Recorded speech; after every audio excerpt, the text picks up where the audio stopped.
복음서를 읽으면서 이런 생각이 들 수 있습니다. 예수님은 하나님의 아들이신데 당시 사람들은 왜 그분을 알아볼 수가 없었을까? 그 놀라우신 성품과 가득하신 인격을 경험하고서도 그 앞으로 나아올 수가 없었던 걸까?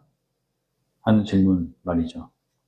예수님을 주변에서 어떻게 바라보았는가에 관한 정보가 오늘 본문에 담겨 있습니다. 마태복음 11장은 10장 제자의 파송과 사명에 관한 단락 이후에 주님은 누구이신가에 관한 바른 이해를 전하고 있습니다. 뒤따름이라고 하는 제자가 나아가야 하는 길이 어디인지 바로 깨달을 수 있도록 안목을 열어주죠. 세례 요한과 예수님에 대하여 사람들이 이렇게 말했다고 합니다. 18절과 19절입니다. 요한이 와서 먹지도 않고 마시지도 아니하며 그들이 말하기를 귀신이 들렸다 하더니 인자가 와서 먹고 마시매 말하기를 보라 먹기를 탐하고 포도주를 즐기는 사람이요 세리와 죄인의 친구로다 하니 그 의미를 파악해 봅시다. 요한은 출생부터 남달랐죠. 예수님의 친척이면서 6개월 먼저 태어났고 이른 나이에 광야로 나아가 낙타 털옷에 가죽 띠를 띠고는 메뚜기와 석청을 먹으며 살았다고 합니다.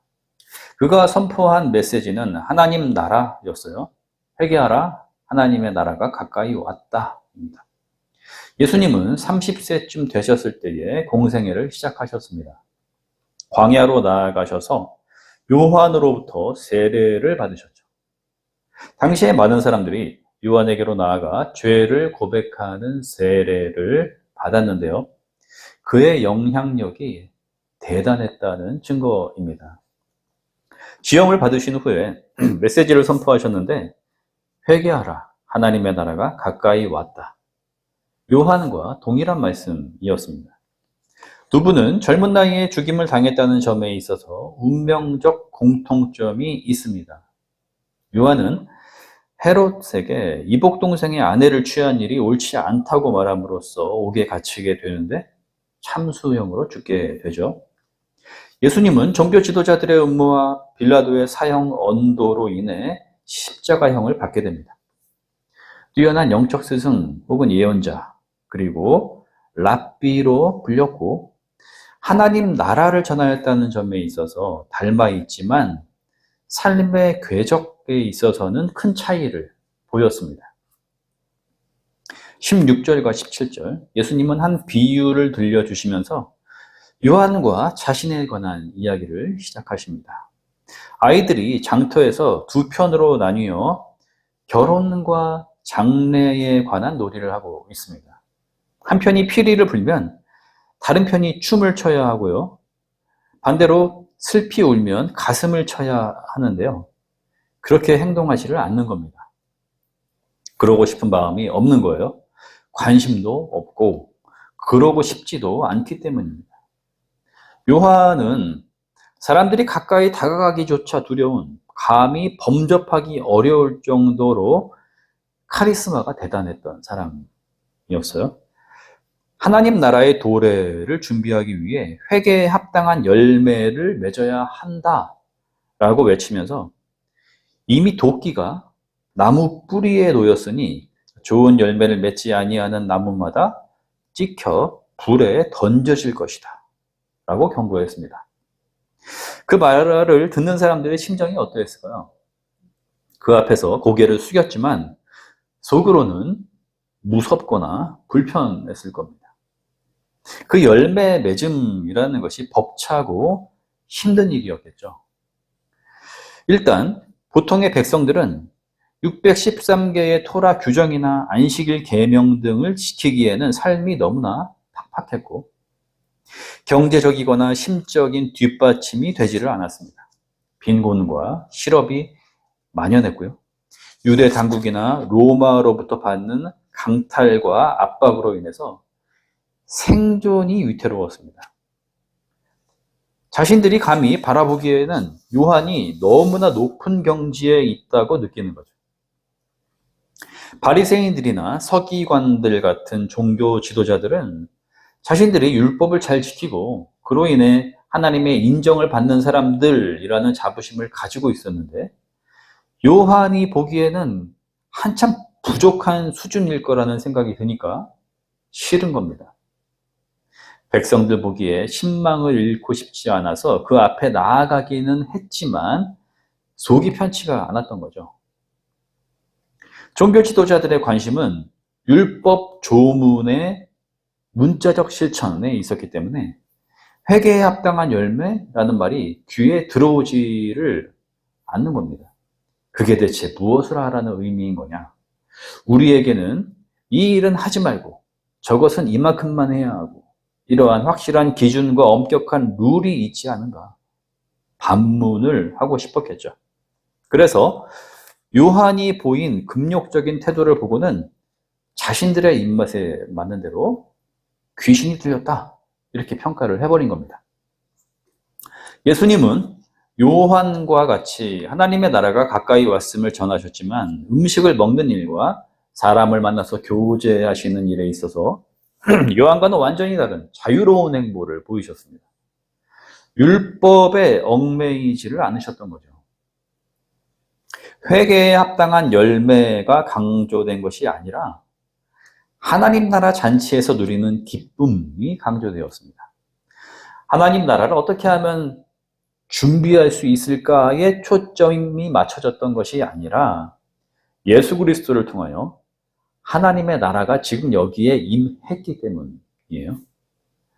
율법을 강조하던 종교 지도자들은 음식과 사람에 대하여 잣대를 들이댐으로써 거룩이라고 하는 구별됨의 의미를 정의하려고 했습니다. 레위기에 따라서 먹지 못하는 많은 음식을 금하고 있었고요. 세리나 나병 환자 그리고 죄인이라 취급받는 부류의 사람들과는 가까이 하려고 하지를 않았습니다. 그런데 예수님은 이러한 기준에 자신의 삶을 맞추신 것이 아니라 하나님의 자비와 긍휼하심에 온전히 집중하셨기 때문에 그들이 보기에는 불편했던 거죠. 자신들이 만들어 놓은 공고한 시스템에 들어오지를 않으셨기 때문입니다. 율법 조문이 예수님에게는 엄격하게 적용되지를 않았습니다. 왜 안식일에 병을 고치는가? 내일 다시 와서 고쳐줄 수도 있지 않은가? 그들의 말도 한편 일리가 있다고 볼 수 있겠지만 예수님이 바라보시는 관점과는 너무나 다른 곳을 지향하고 있는 거죠. 주님은 율법 조문이 중요한 것이 아니라 본래의 정신, 다시 말해 하나님이 인간을 향해 주신 사랑의 뜻과 섭리에 근거한 행실, 바로 이 차원에서 자신이 실천하실 바를 눈치 보지 않고 실행하셨기 때문에 충돌할 수밖에 없었던 겁니다. 예수님이 안식일 규정에 관하여 마가복음 2장 27절에서 풀어주신 내용을 보면은 그 차이를 확연하게 느낄 수 있습니다. 안식일이 사람을 위하여 있는 것이지 사람이 안식일을 위하여 생긴 것이 아니다. 종교 지도자들은 예수님을 바라보면서 분명 깊은 영적 통찰을 느꼈을 겁니다. 당연한 것이죠. 누구이든 간에 인간이 하나님의 아들 앞에 선다는 것은 그 자체로 거룩한 경외감을 느낄 수밖에 없는 특별한 경험이었을 테니까요. 하지만 자신들이 고수하는 생각의 한계를 넘어설 수가 없었습니다.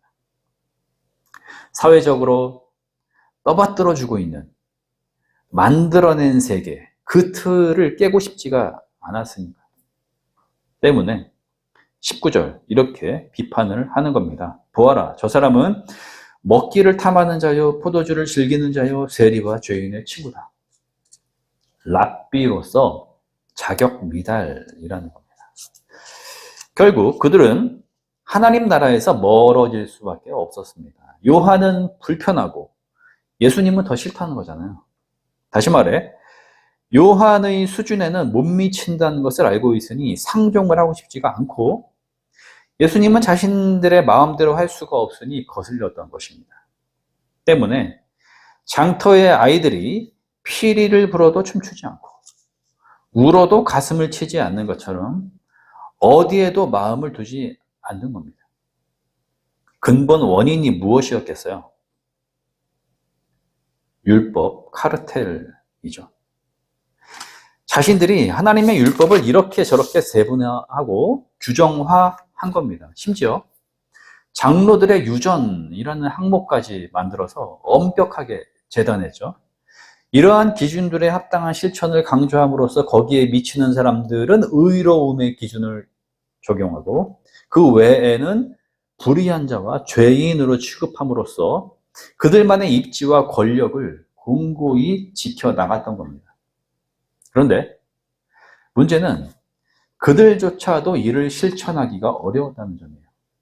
본질에 충실하지 않고 문자적으로 지키는 데에만 집중하다 보니 사람이 위선에 떨어지는 거죠. 하지만 그보다 더 큰 문제는 그 잣대로 다른 사람들을 정죄했다는 것입니다. 자신들은 제대로 지키지 못하면서 판단하고 손가락질을 한 겁니다. 무거운 짐을 지워서 삶을 피곤하게 만들었죠. 죄인이라는 굴레를 벗어나지 못하게 함으로써 자신들의 힘 아래에 종속시켜 버렸습니다. 마태복음 23장을 보면은 그들의 행태가 얼마나 이중적이었는지를 볼 수가 있습니다. 특별한 칭호로 불리기를 원했고 인사받기를 좋아했으며 어디를 가든 상석에 앉기를 고수했습니다. 23장 4절에서 주님이 다음과 같이 꿰뚫어 보셨습니다. 또 무거운 짐을 묶어 사람의 어깨에 지우되 자기는 이것을 한 손가락으로도 움직이려 하지 아니하며. 그들이 보인 삶의 태도는 예수님을 통해 혹은 요한을 통해서라도 하나님 나라를 받아들이거나 이해하기에는 턱없이 부족함이 있었습니다. 율법을 가르치려는 이들이 율법의 참된 해석자로서의 권위에서 멀어져 버린 이중성에 떨어졌기 때문입니다. 그 결과 자신들도 율법의 짐에서 벗어날 수 없으면서 다른 사람들에게까지 그 짐을 지우고 강요하게 되었고 백성들이 고통에서 헤어나올 수 없는 운명에 떨어지게 만들었습니다. 지금 이 시대는 다를까요? 세상이 요구하는 잣대와 기준, 어떻게 하면 더 잘 살고 성공할 수 있으며 경쟁 우위에 설 수 있는지 어디에서든 심지어 학교에서도 친절하거나 집요하게 지속적으로 가르치고 강요하며 세뇌합니다. 교회도 뛰어난 경쟁력을 가지고 세상을 정복하거나 다스려야 한다라고 성공과 부를 통해 선한 영향력을 미칠 수 있도록 해야 한다라고 성경적 관점에서 이를 풀어내려는 시도를 여러 곳에서 하고 있죠. 이러한 것들이 인생을 잘 살아가는 방법이라고 세상을 사는 지혜라고 얘기하면서 말이죠. 정말 그럴까요? 그건 무거운 짐이 아닐까요? 세상살이가 다 그런 거야. 누구나 무거운 짐을 지고 살아. 그 짐을 짊어지고 사는 게 인생이고 역경을 뚫고 나가는 것에 생의 의미가 있는 거지. 이러한 말들을 또 길게 늘어놓고 있지는 않습니까?